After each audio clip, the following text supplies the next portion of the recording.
Sådan lyder opfordring fra en kvinde, der skiftede kontorstol og akademikergrad ud med tagryg og lærlingeplads. Nu skal vi møde Danmarks første og eneste uddannede kvindelige tigger. Her er en kvinde, som gjorde det, mange af os drømmer om. Og det gælder jo om, inden det er for sent, ligesom at få gjort det, man gerne vil her i livet. Helle Rossen gjorde nemlig alvor af sin store drøm. Jeg har et ordsprog, der hedder, jeg kan hvad jeg vil, men jeg skal også huske at gøre det. Og man skal nogle gange tage sig sammen til at få gjort det, man egentlig går og drømmer om. For godt 4 år siden blev skrivebord skiftet ud med tagryg og kuglepind med tækkeklap. Helle Rossen fra Hedehusene sagde sit job op som kemiingeniør i en stor dansk virksomhed og gik i stedet i lære som tækkemand. Jeg har ikke fortrudt et minut, men jeg kan da godt se de dage, hvor det bare vælter ned med regnvejr, at så kunne det måske være meget rart, at man sad indendørs, men nej, jeg savner ikke mit skrivebord. For nylig blev 44-årige Helle Rossen færdiguddannet for anden gang. I Svendebrevet her er det sort på hvidt.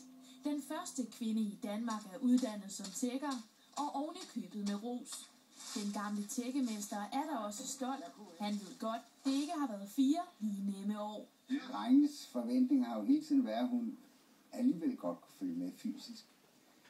Og det har hun jo ikke kunnet. Det har været hårdt, det er helt klart, fordi hele arbejdspladsen er indrettet til mænd. Og der skal gøres lidt for, at jeg også ligesom fysisk kan være lidt. Og så er der mandehørmen, men den foretrækker Helle Rossen frem for tøsesladeren.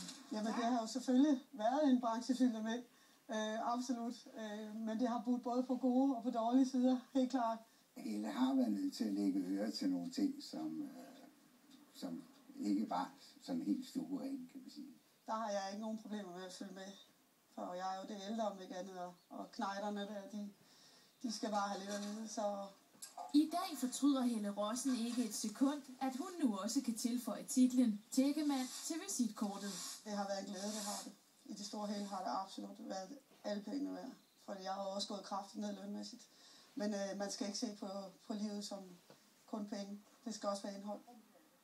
Det tager 4 år at blive uddannet som tækkemand eller kvinde. De har været uddannet